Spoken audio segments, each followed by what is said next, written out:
Willkommen zurück bei Deutschcast.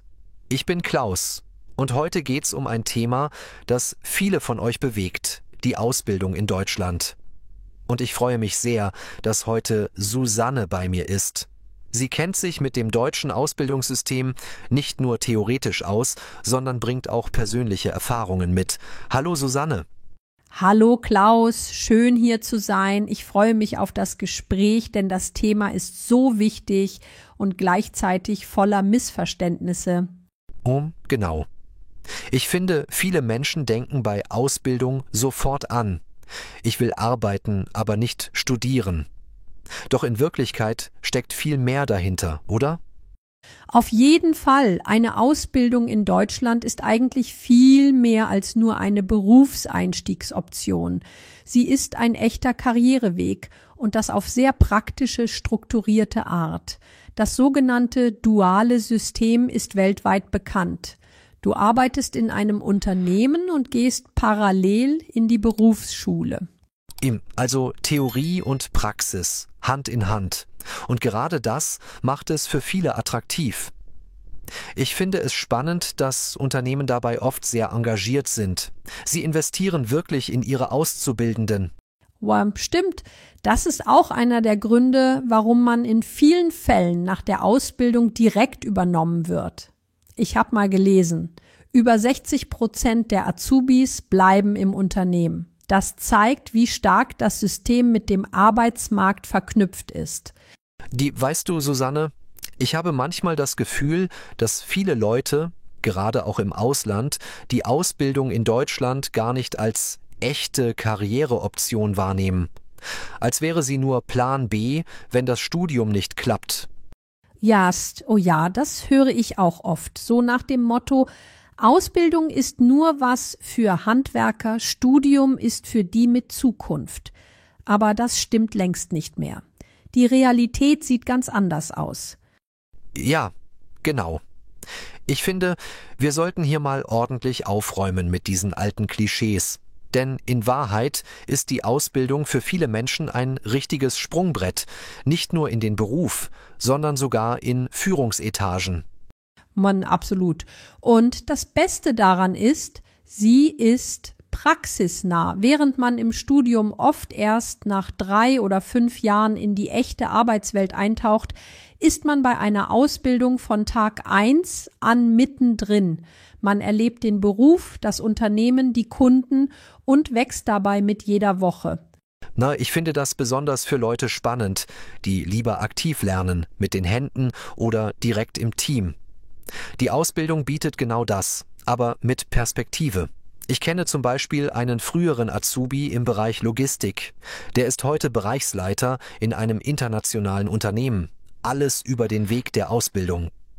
Da tolles Beispiel. Und das ist ja auch das Schöne am deutschen System. Nach der Ausbildung ist eben nicht Schluss. Es gibt so viele Möglichkeiten zur Weiterbildung. Man kann den Meister machen, eine Fachwirtqualifikation erwerben, den Techniker oder sogar über den zweiten Bildungsweg ein Studium anschließen, oft berufsbegleitend. Also eigentlich ist die Ausbildung oft sogar der Einstieg in lebenslanges Lernen, nur eben mit Gehalt statt Studienkredit. Ganz genau. Und das ist nicht zu unterschätzen. Während viele Studierende am Ende mit Schulden dastehen, haben Auszubildende schon 3 Jahre Berufserfahrung und oft eine unbefristete Stelle. Und das Beste, in vielen Branchen steigen sie sogar mit sehr gutem Gehalt ein. Also lass uns da ruhig konkreter werden. Es gibt ja Berufe, bei denen man nach der Ausbildung mit einem Einstiegsgehalt von 2.800 bis 3.500 Euro brutto rechnen kann. Zum Beispiel in der IT, bei Bankkaufleuten, in der Industrie, im Gesundheitswesen oder als Fluglotse. Ja, stimmt. Und in technischen Berufen kann es mit ein paar Jahren Berufserfahrung sogar deutlich über 4.000 Euro hinausgehen. Und das mit einer Ausbildung, die dual absolviert wurde, also mit echtem Praxisbezug und ohne unnötigen Theoriedruck. Ich würde sogar sagen, für viele Menschen ist die Ausbildung die cleverere Variante, vor allem wenn man schon früh in die Arbeitswelt möchte, sich Sicherheit wünscht und gleichzeitig offen ist, sich weiterzuentwickeln. Wow, total. Und ehrlich gesagt, es ist auch eine Frage des Typs. Nicht jeder ist für die Uni gemacht. Manche blühen erst im Betrieb auf, wenn sie merken, hey, ich kann was mit meinen Fähigkeiten anfangen, ich sehe, was ich bewirke. Und diese praktische Erfahrung, die du da sammelst, die kann dir niemand mehr nehmen. Die wird in Unternehmen hochgeschätzt, oft sogar mehr als ein theoretischer Abschluss. Ja, genau. Ich finde, wir sollten viel öfter sagen, die Ausbildung ist kein zweiter Weg, sondern ein starker erster Schritt. Alle schöner hätte ich's nicht sagen können. Und vielleicht ist es gerade diese Kombination, Lernen im echten Leben, mit echten Menschen, für echte Aufgaben, die den Unterschied macht.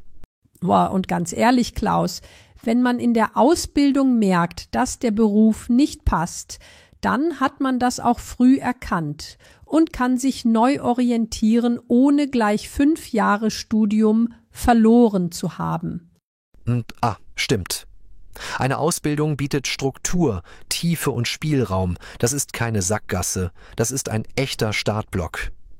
Mann, also ich würde jedem und jeder raten, beschäftigt euch ernsthaft mit dem Gedanken an eine Ausbildung, informiert euch, geht zu Messen, macht Praktika und gebt diesem Weg eine faire Chance. Vielleicht ist genau das eure beste Entscheidung. Und wer jetzt gerade zuhört und denkt, vielleicht ist das doch was für mich, der hat mit dieser Folge hoffentlich den nötigen Anstoß bekommen. Susanne, ich habe neulich über das Zitat von Wilhelm von Humboldt nachgedacht: Die Sprache ist der Schlüssel zur Welt. Es fasziniert mich, wie treffend dieser Satz auch heute noch ist. Absolut, Klaus. Sprache ist nicht nur ein Kommunikationsmittel, sondern auch ein Werkzeug, mit dem wir unsere Umwelt verstehen und gestalten. Sie ermöglicht uns, Beziehungen aufzubauen, Wissen zu erwerben und unsere Gedanken auszudrücken. Ja, genau. Und gerade in einer multikulturellen Gesellschaft wie unserer ist Sprache der Schlüssel zur Integration. Studien zeigen, dass sprachliche Kompetenzen einen erheblichen Einfluss auf den Bildungsweg und den Einstieg ins Berufsleben haben. Das stimmt. Programme wie die Sprachkitas setzen genau dort an. Sie fördern die sprachliche Entwicklung von Kindern frühzeitig und alltagsintegriert, um ihnen bessere Bildungschancen zu ermöglichen. Nate, ja. Und es geht nicht nur um die frühe Kindheit. Auch für Erwachsene ist Sprache entscheidend. In Integrationskursen lernen Menschen nicht nur die Sprache, sondern auch kulturelle Gepflogenheiten kennen, was ihre Teilhabe an der Gesellschaft erleichtert. Richtig. Sprache beeinflusst sogar unser Denken. Die Sapir-Whorf-Hypothese besagt, dass die Struktur einer Sprache unsere Wahrnehmung und unser Weltbild prägt. Das erklärt, warum das Erlernen einer neuen Sprache oft auch neue Perspektiven eröffnet. Es ist, als würde man die Welt durch eine andere Linse betrachten. Genau, und deshalb ist es so wichtig, Mehrsprachigkeit zu fördern. Sie bereichert nicht nur den Einzelnen, sondern auch die Gesellschaft als Ganzes. Ein schönes Beispiel dafür ist der Internationale Tag der Muttersprache, der die Bedeutung sprachlicher und kultureller Vielfalt hervorhebt. Ja, und er erinnert uns daran, wie wichtig es ist, Sprachen zu bewahren und zu pflegen. Denn jede Sprache trägt ein einzigartiges kulturelles Erbe in sich. Zusammenfassend kann man sagen, Sprache ist mehr als Worte. Sie ist ein Schlüssel zu Bildung, Integration, Verständnis und letztlich zu einer besseren Welt. Dem kann ich nur zustimmen, und vielleicht sollten wir alle diesen Schlüssel bewusster nutzen und weitergeben. Und so ein Punkt, der auch oft unterschätzt wird: die Bürokratie.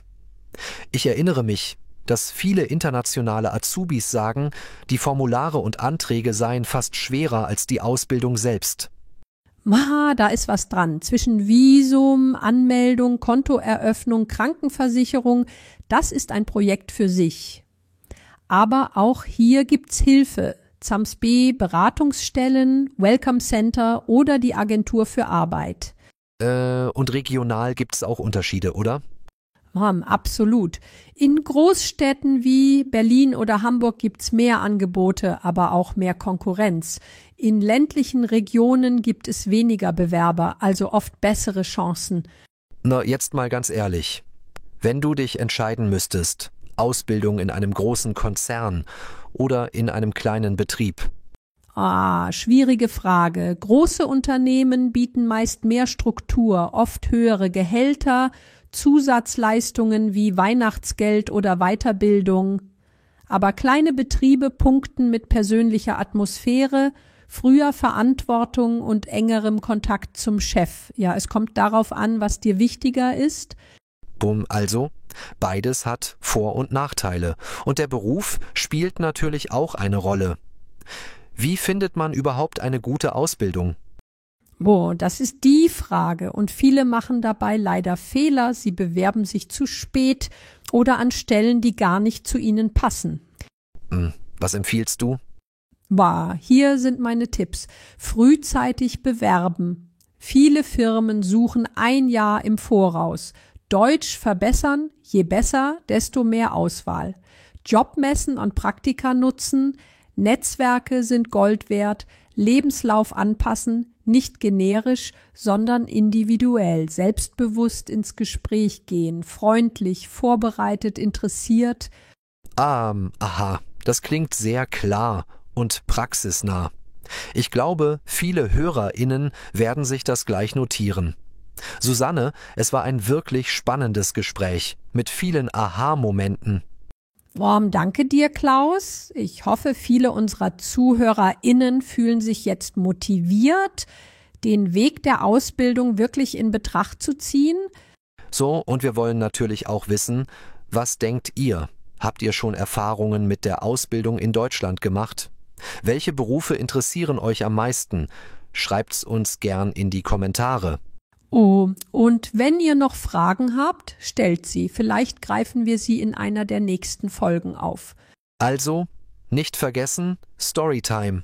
Auf Deutsch abonnieren, Glocke aktivieren und teilen. Bis zur nächsten Folge und viel Erfolg bei eurer beruflichen Zukunft.